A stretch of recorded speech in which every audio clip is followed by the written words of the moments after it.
Welcome to Go For Side Effects. I am your host, Kevin Simon. Y'all know my co-host, John and Wade. How are y'all doing? Hey, everyone. Absolutely fabulous.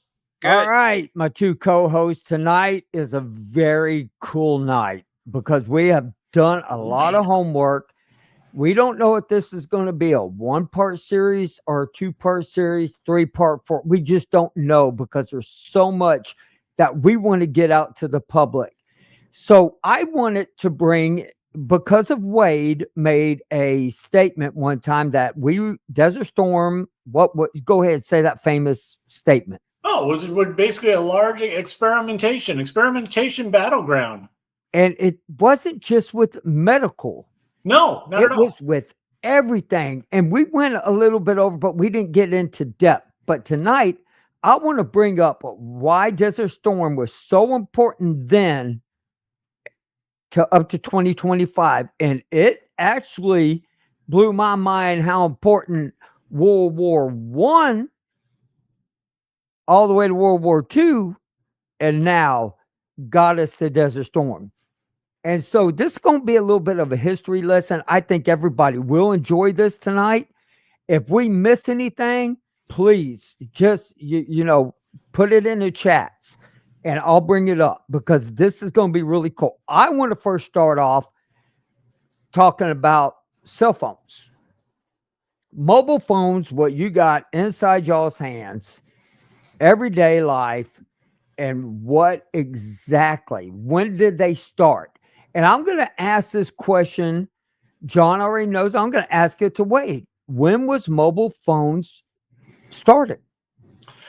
My guess would have been late 80s, early 90s. I remember having my first cell phone, if you will, mid 90s. 1940s. That's crazy. And I did a lot of research on this. This is where it's more crazy, is that it first started with the military on early military mobile radios, frequencies, how they used the long range, short range frequencies out there. And so that really started back in World War II that they were testing. Okay. But it didn't go to a car-based mobile phone until 1946. Okay. But it really, if you go down and you really want to do your research into this, like I have, and I feel like a nerd right now. And I've never done this much homework in high school or grade school or college or well, I didn't really go to college except for cut hair. And I didn't. Okay. Well, anyway, so in the 1950s, government did a military expansion through the Cold War era. Okay. With military advanced systems, securities, NASA, the Pentagon, they worked satellite communication. They're putting in 1973 was the birth of the handheld cell phone, which y'all would know as the back phone. Okay. That's whenever it first came out. Now, first commercial cell phones was 1983. And that's when you saw your mom had that big old, or dad had that big old bag, and the phone was about this long, and you're like, man, how do you hear out of that thing? But widespread civilian use was in 1990s. Now, why is this all important? Because in Desert Storm 1990, that's how they used satellite with bag phones, cell phones, for when they really brought it out to the general public. But it just got so far advanced because how they tested it during Desert Storm. Crazy. And I mean, if you look at cell phones then to cell phones now, really the difference is what you can pick up on communications. I mean, military always has it first to test out. And then it gets in the general public a little bit later. Well, not everything, because some of the stuff we're going to go through won't. But I want to talk about cell phones because and communication, because as many satellites as they start putting up there was basically through Desert Storm. That got them to think, okay, this technology that we have can be more widespread for different uses, not just cell phones. But that's how it kind of got started, in my opinion. Some people out there may say differently, but my opinion is the only one that matters. And so that's my cell phone. And then let's talk about the ammunitions and toxins of the ammunitions. So Wade, you, y'all would know more about this than what I do. Well, did you want to touch base on the depleted uranium rounds? Yes, that's exactly what this is. I, and I'm sure John probably never handled depleted uranium rounds. And most of they were used specifically for the tankers, if I recall. I do not believe they were artillery rounds. Um,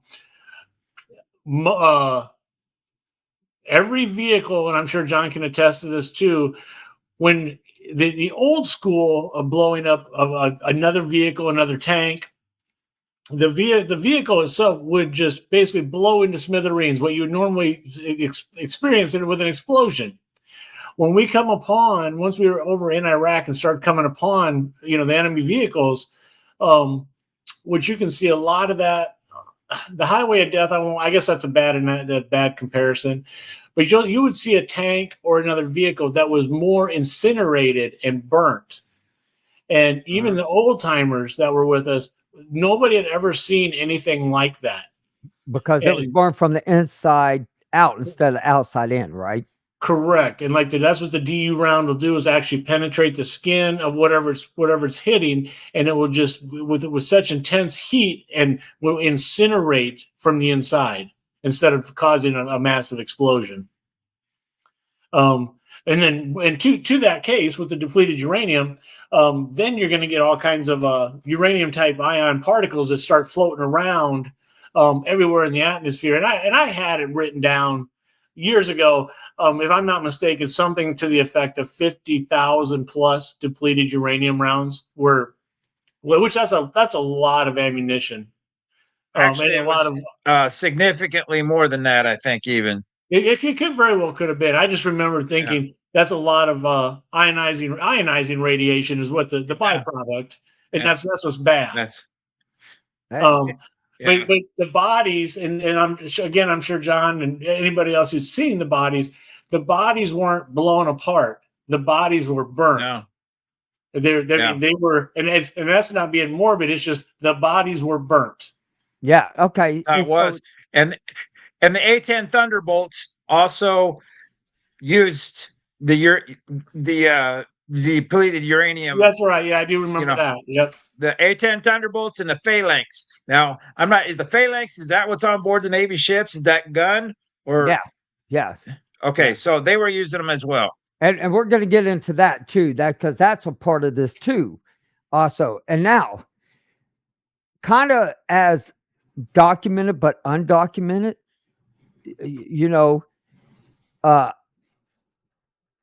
is psychops and sounds. So there were psychological weapons such as loudspeakers, booming, ghostly voices, fake surrounding calls, and stuff like that being used during Desert Storm. That's to me, I like that. I hate to say that, but I really do. I like that because that gives your enemy something to really be afraid of. If you think about using psychops against your enemy, you're putting noises out there and frequencies that makes it sound like people are getting blown up, people are far away. It can make any type of sound. And so I really find that really interesting. And I was like, wow. I was like, but now you can almost use that if you think about it in today's world, gambling. You go to a casino. When you walk in a casino, it always sounds like somebody's winning. Think about that. That's psychops. That's psychological. You're like, "Ooh, I'm going to go in here and win," which I normally do. It's just a gift I was born with. I'm very lucky. I really do. I'm not lying to y'all. But anyway, I am telling y'all, the psych ops. I when I studied more into that and brought it into today's world, if you really think about the psych ops, that's smart. I mean, our testing grounds on what they did was genius. And so, if you think about the whole coalition of forces, which that will be a whole nother segment out there, just everybody had that role and they knew what they were going to do. And so they knew what we had planned. And this was one of them. Well, right. And if you want to talk more about psyops, which is it's not new. It was new. I mean, obviously to us, but we dropped leaflets over into Iraq as well, and I did pick up leaflets. Or not? They were cards, is what they were. And on one side, I mean, it, written in their language, of course, and it had them showing the picture, a little cartoon type picture of them giving up to an American soldier, and it promised them food and water and safety. On the other side, it showed them dead, being shot by an American soldier. And so, I mean, that again, that's kind of a mind screw with them that, we're coming. Yeah, that's incredible to me. I mean, that is. I mean, if you think, I'm sorry, if I saw a bunch of leaflets falling down where I live, I would be like, what the heck? That'd be the first thing you think of. Well, hell, I'd rather give up. And, I actually saw them. I had actually forgotten about them, but yeah, now that you mentioned that, Wade, I'm like, I kind of remember them. Well, I I don't know didn't why think I of it wouldn't until see he them. started talking about it. And then I just thought of it, actually. Same thing. it actually talks about that, and that's how they gave up faster. You know, everybody wants to talk about how was this a 100-hour war? Why was Desert Storm a war? It was only 100 hours. That's what people say. Well, I'll tell you why. Because we were testing new technology that worked, not technology that didn't work. Did it harm us in ways? Oh, hell yeah.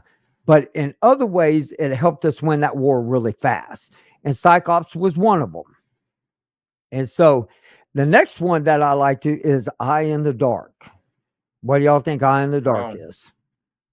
Night vision. well, yeah, I was gonna say that's because that was yeah, we had night NVGs and scopes and the goggles and And we tested I don't on know what that. else. Yeah, And now they weren't that great. We thought it was kind of cool. Yeah, it really wasn't that cool compared to what they have now. But yeah, yeah. Right. well, back then we thought it was really cool because I remember looking through night vision goggles. And I mean, but they were really long. They were like a foot long. You pull them up, and when you look at a distance, you can see the bombing. And it was all green. And I mean, it was Yeah. like you could see stuff that you normally wouldn't see. Like in the distance, if you saw a ship, usually they say it's like up to 6 miles, you'll be able to see them from the horizon. Some say 8. You look through the night vision goggles, and all you do is see a light. But look through you can see the outline of the ship. Hmm. And so, which that right there, because we were always dark. Navy ships always floated wartime in the dark, complete dark. If you had to go out and work or anything, it was a red or a yellow light. It was never white.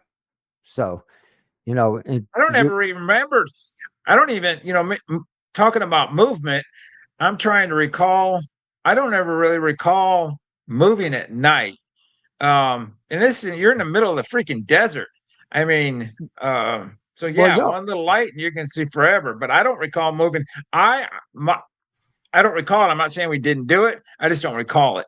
Did y'all use flashlights, Because or did y'all use with the military flashlights? They come up and they go like that, and they're red. They have a red lens. You can Yeah, put a yellow lens. curve. yeah, Right. Okay. And then what color were what color were they? red, Red, red. because you can only see so far up. how far you can see. I mean, I would think it'd be funny if you Army guys all held them all up at the same time, real close together, and they think their eyes in the distance, like, damn, man, them guys are crazy, man. They got red eyes. Well, I don't blackout drive. That's what they called it. If you're in the middle of the woods, you go to blackout drive. If you're trying to finagle your way around, and you'd have, when it wasn't time of war, you'd have somebody in front of the damn vehicle guiding you, because you can't see diddly squat with blackout drive. But if you're doing blackout drive with nods, and there's those two little tiny lights on the back of each vehicle, and you're driving in a convoy, and your depth perception, I mean, you want to make sure your driver's good. Because and that's crazy. I mean, like John said, if you're driving through some woods and you don't know where you're going, I mean, more than one accident has happened. I mean, and when you're and some of those guys, I mean, you're moving. I mean, you're not just putzing along. So that means you didn't have to give them your insurance card. No, they have this thing called statement of charges. Oh yeah, that means you get your ass chewed when you get back to base. That's what that means. You get written up. Yeah, written up. But another way y'all traveled, GPS. Let's talk about GPS when it really got used. And that was used during Desert Storm. That was another testing ground. And I mean, y'all know more about I didn't know anything about GPS. I mean, we still had I don't remember shit about that. I was just I didn't know diddly jack about that when I was during the war. Nothing. Right. How about you, Wade? So I remember. I mean, we've been around. God, because I was in '87. It had been around since then. But they were a large. I believe the dimensions. I had to go back and look at it. It was like 9 by 5, and very thick, over 3 to 4 inches thick, with a small screen on the front. You had to place it on the front of your Humvee. And then, hit so that you can hit a signal. And I believe you had to have at least 2, if not 3 satellites lining up to come down to coordinate where you're at. And then I know it give you at least an 8-digit grid, but I think the whole thing was it could give you a 10 or a 12-digit grid coordinates of where you're at. The higher your number of grid coordinates, the more specific you're at, obviously. Which was obviously was helpful, but you still had to sit there with your map and plot exactly where you were on that map. So if you couldn't read a damn map, the GPS wasn't going to do you any good. Right. So, that being said, our squad leader, or squad or platoon leader, I don't know. Now we're talking about this a little bit, I do remember them taking down. They had something at the time. I don't recall what it was, but because we had to bury bodies and annotate, our position when we buried the bodies. So at the end of the war, they could recover the dead if they so choose, And that's what we're talking about today's world. How GPS is used now. They have a car that drives around and takes photos of your house and everything else, A guy right down the street doing that. Right. And I think that is the most amazing. So we go, let's just say 1990. That was brand new. And here we are sitting with a cell phone, and I can look here and see exactly where I'm at. And not only can I look to see where I'm at, I can look and see where exactly you two are at too. Right. Yeah, we can share our location. That's space age for me. And that to me just tells you the technology from then till now. I mean, you think about it. Back in the early 70s, our TV was a wooden box. Most people didn't have TVs even back then. And we didn't get cable till like the mid 80s. And that was a square thing. But I mean, you got a remote and you're looking at it like, oh, how the hell do you use this thing? And you play with it. Then in the 90s, we go to war and everything seemed to be remote. Like, if you really think about a lot of things were remote. That's one word that they used a lot during the war is the word remote.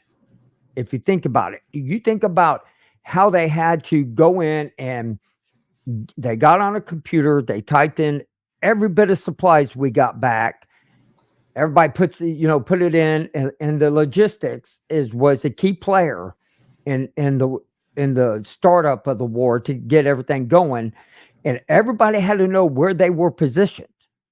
They were all in remote locations. They knew where they were, what they needed, and it wasn't just by hey, come over here and bring me salsa or whatever, salad or meal or anything. They literally were able to transfer it through Well, a satellite down in.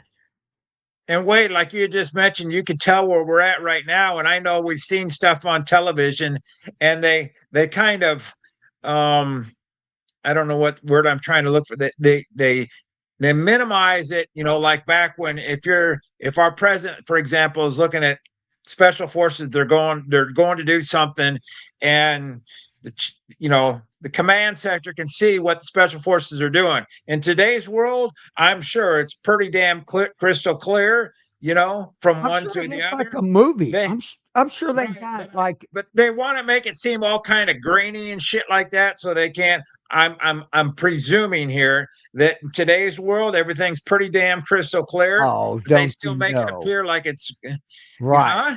Oh, don't you Yeah. know? Don't you? They're sitting back there going, "Hold on, man. I'm going to change channel to we're in Afghanistan." Oh, wait, right, Iraq. Oh, there you go. Yeah, look at Right. They right. know. They got eyes. They can see Oh, very well where the hell everybody's at. and And good. And it's not just, oh, it's a heat signature of somebody on the ground. No, they could probably zoom in and tell you what the fucking license plate. Oops, sorry. They can tell what the license plate is on the car, kind of thing. In today's world, I would don't. imagine. Well, Well, have yeah, you ever got on Google Maps and got on the live map and then Oh zoomed in yeah, on your sure. house? I mean, Yeah. that's Oh pretty yeah. clear. yeah. I can Yeah. tell No, my there's truck no two hasn't ways been about washed. Yeah. Yeah. Okay. it. And with that also being said, and which I think is really cool too, is the black projects. That's what they call black projects. And this is whispers of aircrafts that weren't supposed to see, like the stealth. What is it? The F-117? Yeah. Okay. Stealth fighters. Stealth aircraft. Well, Nighthawk. Yep. Some swear that Desert Storm was providing ground uh, for secret there and giving back information that they were testing it out during Desert Storm. And I mean, if you think about that, I believe it because it wasn't long at you. What got the B2s? Is that what they were B2s? Yeah. The right, Yeah. Yeah. Yeah. right. Yeah. I mean, so you sit back and you think about that. That's what they called the black projects back then. Was and hold on, John. This is probably gonna blow your mind because Wade knows drones. Drones were also said to be out there. They didn't bomb, but they tested them to go out. But drones have been around. They really say probably back in the 80s, drones were started back up like in the mid 80s, and that they believe they were also used in Panama. And drones are everywhere now. Hell, Right. Amazon dropping packages to you now via drones. I mean, Well, I hate Amazon. No, I'm not gonna say that on live air. I hate Amazon. You know, you know. But I mean, so think of technology then on drones then to where we're at now. Almost 3/4 of this country has drones, which to me is a scary thing in some ways because you know if you look at what the Israelis did. I mean, they took cell phones. They were able to I thought that was pagers. pay. It was it cell was phones and pagers. pagers. No, it was both. Both, Was it? but Okay. it was both because one went off at one time, one went off at another time. I mean, think of the technology it took to get that through without nobody knowing. So the technology that they have now is I don't even want to know what it's going to be like in 20 years. Really, I won't care because I'll sit on my front yard and I'll just be sitting out there with my Dr. Pepper Zero going, oh, look at that flying car. I'll be like, Dad, need Nabbit, look there, they're flying car.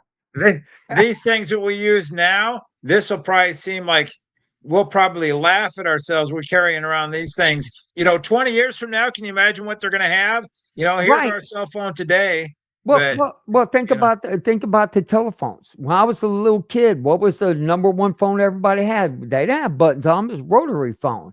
Yeah. You put a rotary phone in front of most kids, and they're going to be like, "Well, they're going to be where's the buttons scratching. on that?" What? They have no idea. Yeah, you could put $20 there and say, "Hey, 5 hours if you can figure out how to get my cell phone to ring, but don't plug it in. That way, your cell phone will never ring." Just to let y'all know. Then I can do it. No, just in case they figure it out. And microwave jamming was a big thing that kind of developed. And that's right, and that's a part of also like the psychops part. Mhm. And so, which all that to me was really, I mean, some of it was really incredible. Is the stuff that you sit there and learn, and you're just like, man, uh, what they call them, just to let y'all know, the UAVs, main U.S. drones. And so I'm looking at it. It was in 1982, they believe, everything in the Lebanon War, where spotting targets. That's what they were for. And so, I mean, this technology, but Desert Storm, it was really used. And so, if you go back and you think about the times and you think about what we did back then, you look now, you're like, oh, yeah, I know where that came from. I remember that. So all the young kids, y'all listen to this, we played with it first. Not y'all. It was ours first. And can you imagine what is going on as we speak right now? What's being tested in the Ukraine right now? Can you imagine that stuff going on that we're completely unfamiliar with? Man, no. All kinds of crazy. I mean, I have to agree with you on that. It's like, man, just the stuff that of any of it just blows your mind. Okay. And this was the microwave weapons. They call that directed energy. And that was to fry electronics. I mean, but I don't know. If you think about that, that's almost like if a car goes down the road where they can zap it and it stops. They're working on some of that technology on there. Like that's what that reminds me of. It's like unmanned vehicles. EMP weapons, electronic magnetic pulse weapons. And they're developing so-called pain rays. They were tested in Iraq. Yes. Well, isn't that, you mentioned that, Kevin, the pain rays. Now, they've actually 60 Minutes, pain rays. Okay, now I don't know how long ago this was. It was within the last, 15 years when we had people, where was it? Off the coast of Cuba. People are having problems with their hearing and had injuries. Do you remember that? I remember the whole deal. And I think that was because of that type of weaponry. And don't they use that type now, like to disperse crowds? They can use a frequency to, I wouldn't be able to hear it, but probably, and then, I mean, the water cannons, to disperse all the crowds. That's old school, but it's effective. It is effective. I'll give you that. I want to bring that up because we brought that into it. And so, I mean, so all this stuff that we're talking about today is just stuff that if you look back, Desert Storm, you're right, Wade. It was the biggest. We were test dummies, and we were good at it. Well, but if you look at it, like we had all this new technology, and I mean everything from water purification up to the tomahawks. And how do you know if it works? I mean, you got to test it sometime. Right. And you got to test it real world, not out in the field. Right. You know? Right. And right. And so, and that also brings up, let's talk about, some of the new stuff the Navy, they call it the Sea Whiz. And it, The what? Sea Whiz. Okay. That Is sounds it appropriate. that what I called earlier the whatever Yeah. the hell I said it was, phalanx or whatever? Yeah. Well, that right there, that was put on almost every ship. I didn't know we had them. I thought they came out like in the 2000s. I thought they were really cool. No. And then I saw a picture and I'm like, oh, we had them. I even questioned the people on my ship. I was like, hey, did we have the Sea Whiz? They're like, yeah. Every ship out there had them. And so I was like, that's really cool. I think how many rounds per minute? Like 60 Oh God. something, 60 something thousand rounds, something like that. I don't know, but it's a crazy. ton. It's a a ton. ton. And it's made to shoot down. It's guided, just like the guided missiles. That's what we're going to get into now. That was used. That's guided.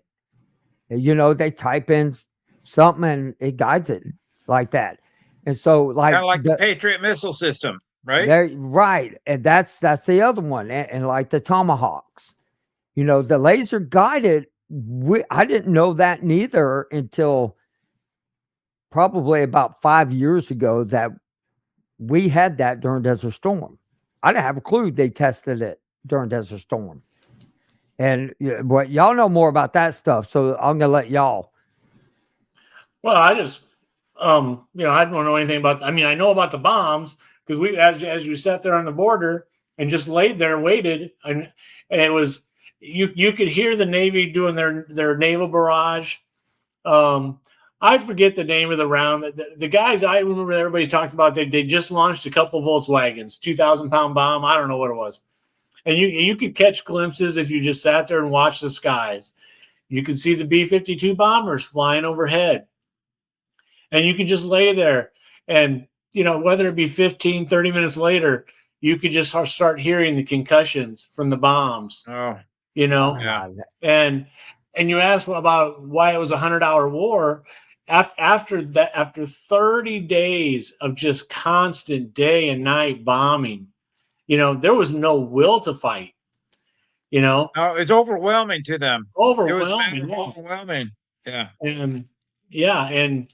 But I had spoken with a special forces medic who was on a team. He would explain they were already in Iraq long before, we even got up to the border, and they were running their missions, observations, reporting, sneak and peek. They weren't in conflict. They were just there to observe. But they're laser guided, from what I understand. It wasn't like today you put a dot on a building and it's going to hit. They had to actually stay there and keep the laser trained on the target. So so as they're sitting there with their laser on the target, the bombs being dropped or launched, and then once the target's hit, they move. God, see, that's just crazy, man. I couldn't imagine just having to sit there and just wait. But it works. It works. It was another thing tested out. That was a pretty big thing. I remember that. I forget what they termed it as. What are various those terminologies for it. Say again. Smart bombs. Oh, well, yeah. They also had, what was it? Cluster bombs. Of course, I don't think legally in today's world, political, they will say smart bombs or no. But Biden allowed smart bombs to be used when he was in office. Remember that? No, I'm sorry. Cluster is what I'm trying to say. Cluster bombs. When a big bomb dropped a whole lot of little bombs. Yeah. That's how we had somebody tried to ship. Well, we had not us, but somebody I think it was the military. Well, it had to have been military. Had gotten them bombs. I think they're small. I think they're relatively like size softball or less, and tossed them around, and the damn thing exploded. And I think I had heard that somebody lost an arm like that. Somebody tried to mail home some shit, and we lost a whole mail truck because of that, like a semi full of stuff, because they were trying to mail home shit. People get, losing their shit. Yeah, see But that to me that's just incredible.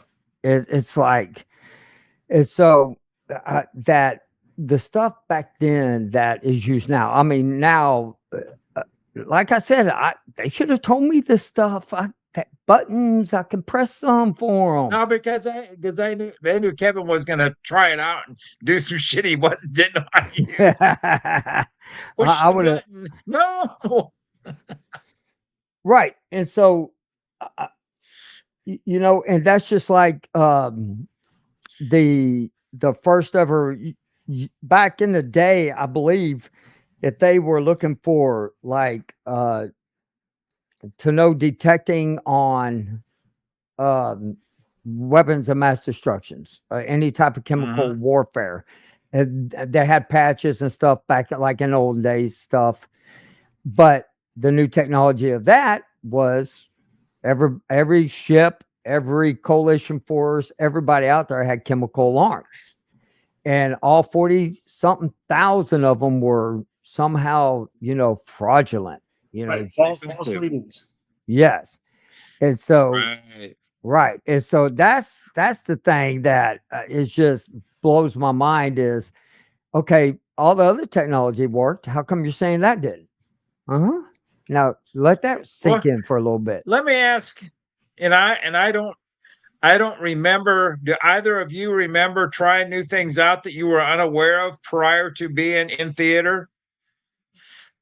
No, not me personally. No, me neither, because I was on a ship that was made in Vietnam. Yeah. You Yeah, know? I asked that question as I ask, and I'm trying to think for myself. No, I don't recall using anything that I would perceive as new. Um, I just certain things like, yeah, when we come upon the tanks and stuff that have been blowing, like you said, Wade, just burnt to a crisp bodies, you go to grab them, and this is gross, but your hands sink into them, and it's like, holy crap, you know. But you're unaware of what is being utilized at that point, because I mean, if you're wearing a special outfit. I thought, Wade, maybe you had the opportunity to try something new, because being in infantry, maybe you had some new fun shit that you didn't. The infantry just No? is straightforward, But like squad leaders and above, that's when they got their lasers. And now the squad leaders and above, they got lasers for their rifles and then special scopes. So it wasn't like it was outfitted for every man, and I didn't have any rank. I wasn't getting anything cool. And so, but I mean, there wasn't anything that was really too cool, basically, to be handing out to the infantry. You know what I mean? Yeah, I think NVGs and not the scopes and whatnot I would have to say, me as well. That's about the only fascinating thing, and it's not like, I mean, if there's something to shoot at, right? I mean, it's kind of more cool just looking at it, and hoping and praying. I Right. remember, you know, the only thing that one of the very specific thing, it wasn't new to us, and we had never done it, is when we were gonna, because we were combat engineers. If required to, we would have to mark out, minefields, and we were trying to figure out how we, when I say figure out, get in the procedure to actually go through and do it. Now that wasn't new to me. That just scared the shit out of me. It wasn't new. It's just like, oh hell, this is one of those oh shit moments. This is real, and of course it was the chemicals. Wasn't necessary. I jokingly say, listen, what the bloody hell am I going to do if they get through we had the first ID in front of us. I'm a combat. What am I going to do? Hit them with my damn shovel. I was being sarcastic, of course, but I mean, they get through the first ID, me having no idea what we're up against, right? I'm like, what the bloody hell am I going to do? I mean, of course, jokingly, type of thing, but yeah, no, the night vision goggles and the scopes were about the only thing new that I hadn't really messed with before. So, And so this right here, this is something that really I also dug into. The a lot that isn't talked about is how many women were in combat positions, okay, Mm. in a role of that was it was a highly controversial thing. 35,000 plus females were in a combat role inside of Kuwait. And Mm. that was checked and verified. And but the argument was, were they really in the combat? Were they not? But they were in line of fire, you know, from the Iraqis back then. So I was like, 35,000, you don't think that's a large number to put in a combat situation? And that was tested, putting females in a combat role. That was And I would imagine that the vast majority of them were probably, well, I know because in medical units or MPs, medical or Air Force, a lot of military women police, taking prisoners. MPs. Yep, yeah, yep. And we did have a few in engineers, not many, but a few. Um, so if you know, and I don't remember. Well, think about, Did I mean, you like, did you like go? you said, logistics. I mean, nobody ever really they never think about logistics. You know, you run out of food, you run out of water, you run out of ammo. You know, Mm, you need logistics to get it to you. mm, You right. know, yep, and somebody has to fill that position. You know, and yep. somebody has to get it to you. You Yeah. know, it's. I mean, I was in logistics. yeah. I mean, you've got to do. I mean, that's like the backbone. You know, you can have the hardest fighting unit in the world, but you still need food, water, ammo. You know, Right. Yeah. it don't matter how hard you are without your supplies. You know, fuel. You need fuel to go. Yeah, You know, and you got to be taken there, and like we had people on who said they drove the buses, the females who drove the Mm-hmm, buses out there. mm-hmm, I mean, you think about on the Air Force side, you think about on the Navy side. There were females. I would presume almost on every ship out there. I know, you know, and one of the things I did learn that we need is mind detections. But we're going to get in that in a little bit. I just want to bring that up so that way y'all remind me because I will forget that crap. Okay, so but the females' roles in there, they were considered combat, and you got to commend them because I tell you, the women on our ship just did as much work as we did. I mean, mm-hmm. they worked just as hard as we did, Oh yeah, and absolutely. and so but it was a test also for role for them to be in combat position on the front lines, and that's what they're talking about. 35 plus thousand were considered front line combat veterans, and I was like, wow. I mean, I'm back in the days. I think mainly they were just really in like different positions way behind, enemy lines. But these women they stepped right up, did their job in combat. And so, I'd be kind of curious. I so yes, we were definitely experimental. I'd be curious in today's world if we were to get into. I shouldn't say when we get into the next war, whenever that is. I mean, actual physically boots on the ground war. I wonder how many women are in. When I say combat roles, I mean I know there's got to be snipers. I know there's got to be women in special forces unit. I would imagine even infantry, obviously in Navy. Um, I would be curious as to in today's world how big of an umbrella the U.S. has. I'm using the term umbrella. I mean, because how much coverage do the women offer in reference to how many different fields are there actually allowed in? Like how all of many them, are on, all on of the them. ships? Yeah, I can tell you, all of them. I'll tell you why. yeah. I'll tell you why. Because they not long ago, a few years ago, they put now women can be drafted as much as the men. Everybody has to be on the draft.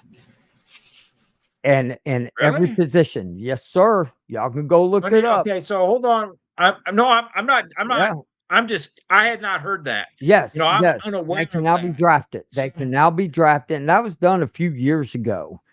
And is so, that right? yeah, Okay. I and did not know that. it blew me away because somebody told me about it. I was like, nah, yeah, he's like, they just passed it today. And I looked it up. I was sure enough, I was like, I couldn't Well, believe it. I mean, well, look at Ukraine. I mentioned a little while ago. I made a comment about. Can you imagine what's going on in Ukraine?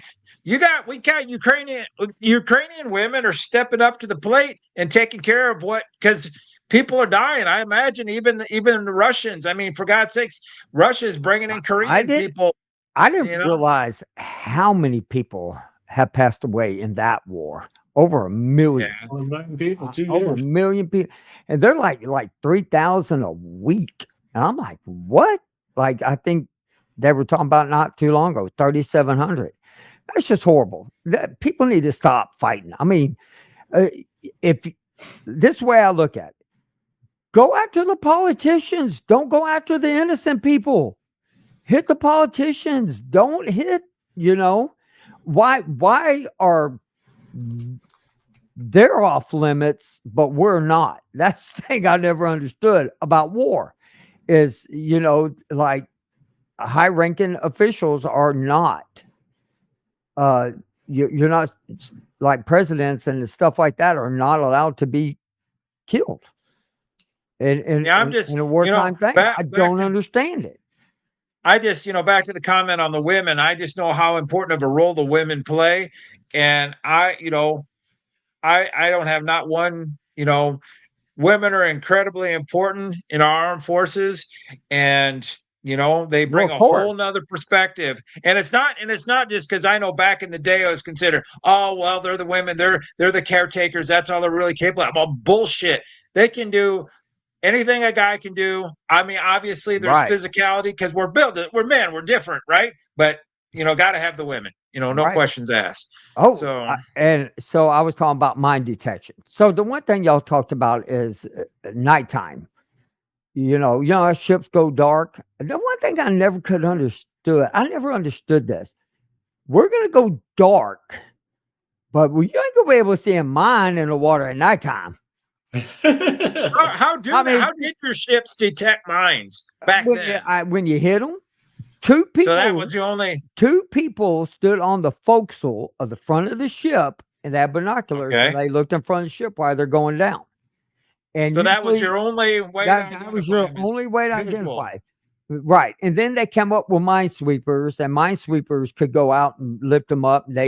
That's what I wanted to do, man. I wanted to be on a minesweeper. I know y'all think I'm crazy. I didn't want to be on the front lines, but by golly, But you I don't wanted to want to be a be one of the minesweeper. guys they have a pew pew on. I thought it'd be cool to, disarm a mine. I don't know. I get It was blown so up. weird. I just don't want to get shot at. Oh my That's god. that's one of the reasons I got out is because they wouldn't put me on a minesweeper. I was For so real? mad. I mean, how many guys want to go on a minesweeper? Yeah, no. I mean, no, Nah. not too No, many. nobody. I'm sure when people got put on them things, they're like, I don't want to be here. I'll switch out with you.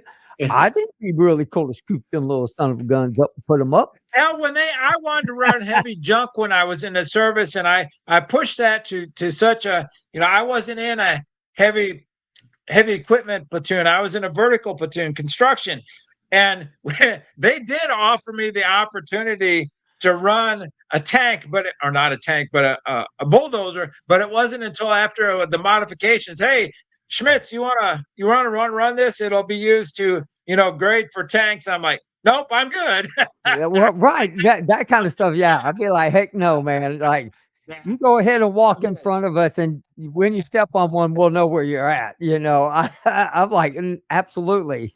But then think about dogs in today's world. Did we use dogs back during Desert Storm to detect mines?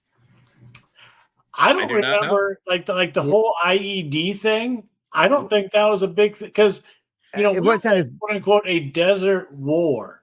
right. It was You know, in the and I don't think IEDs, not to my knowledge, were a big thing. compared to Iraqi freedom. Right. And I'm sure they had dogs. I'm sure the Air Force security police, I'm sure they probably had dogs. Right. I I'm sure. never saw a dog. But I mean, I know they use dogs now A on the lot, front lines. right? It's like it's amazing. I mean, I would like to know what type of animals are used. I would. What type of animals are used during wartime? That's Well, another podcast. I think That's another. yeah, because I think the Navy actually uses dolphins. I heard And that. I heard yeah, that the Navy uses dolphins. I don't know if that's true, but if they use dolphins, kudos to them because I mean, I'd go out and use a dolphin. Go kill that guy underwater because I sure heck don't want to swim that far. Take me to him, Flipper. I would actually. I bet it'd be interesting to have somebody on to talk about because actually, to that point, between bottlenose dolphins and there's a particular whale they would use to set mines on the bottom of the ships. Right. For real. Right. But that's yeah. Oh yeah. Yeah. I mean, it's true. I mean, they had the mines that went down into the water that was connected by vibration that would break a chain and like the chain would release and they come up and hit the ship. It was really weird. I was like, whoever made that technology, I know they used that years ago. I was like, that's a smart son of a gun. Okay, so we're going to get back in. Now, I want to say one other thing before we end the program. I want to get in one other thing that I thought was pretty cool. The size of the coalition. We're going to do a full show on that and what role that they played. But the sheer size of the coalition was also a game changer for Desert Storm. Vietnam didn't have that. World War II and World War One, it was split. This coalition was, I don't know off the top of my head how many countries, but it was really, they all played a role in different things and the same things. And so that is what I wanted, I thank every country for joining us.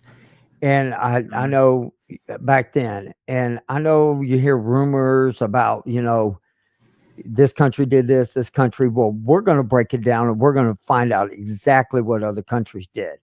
But wait, did you ever have the opportunity to talk to I did. folks from other like the French and the British? Yep. I talked briefly to the French and some British and some Canadians. And I talked to guys from France, Germany, the Brits, Europe, and just to let y'all know, we'll get more into the European ships that had alcohol on them, which I don't think is fair that the United States didn't.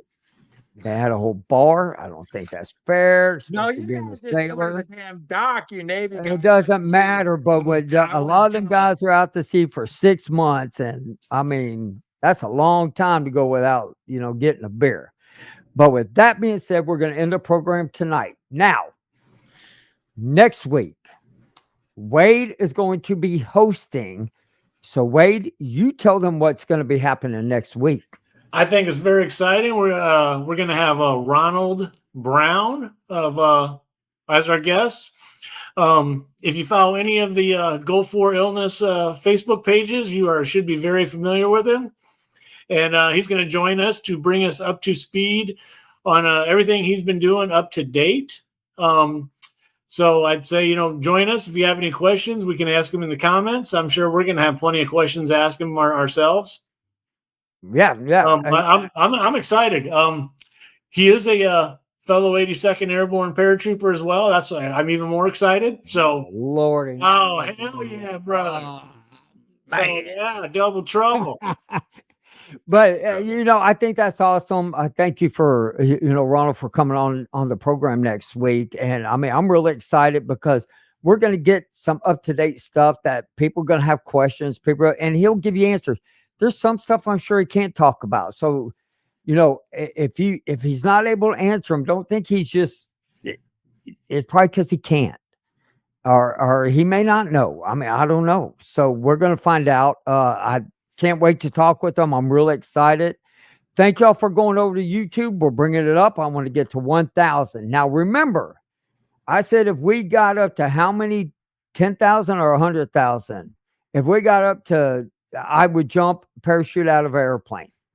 And I forgot what it was, 10,000 or 100,000. Don't lie. I think it was 10,000. Okay. Yeah, I think he's lying. But anyway, if we get to 10,000, I will go skydiving. I will personally do it live if it lets me. I definitely will record it. And I will be screaming the whole way. We'll be there because we're Yeah. going to make Oh, damn we're sure. going. Oh, yeah. Well, I also said I would do it with Wade, if y'all remember that. Yeah. And so I will. If we can get up to 10,000, I'll tell you what, I'll even make it better. I'll even make it better. Okay.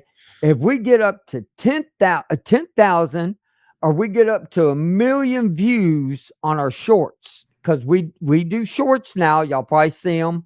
If we do that, spread the word. Go like and subscribe. Share the shorts. Subscribe to them. Subscribe to the regular YouTube channel. Share them. Go check out our Patreon. Patreon is to help us build this up. I'm telling y'all, we don't make any income off of this program to make a living. We hardly make anything anyway. But anyway, it does help. And, I would like to bring our income up so we can start getting T-shirts, because we do have a store that has our logo and other stuff on there.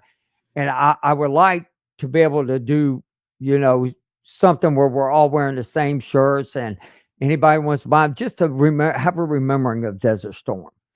But with that being said, I want to thank y'all. We will see y'all next week with Ronald Brown on here. Y'all have a good night. John Wade, thank y'all for joining us. It was to me, I think this was a really cool night. I got to learn a lot. I studied, I comprehended it. I couldn't believe it. I want to go and retake my ASFAB now. And so, all right, everybody, I want y'all to have a great night. We will see y'all next week.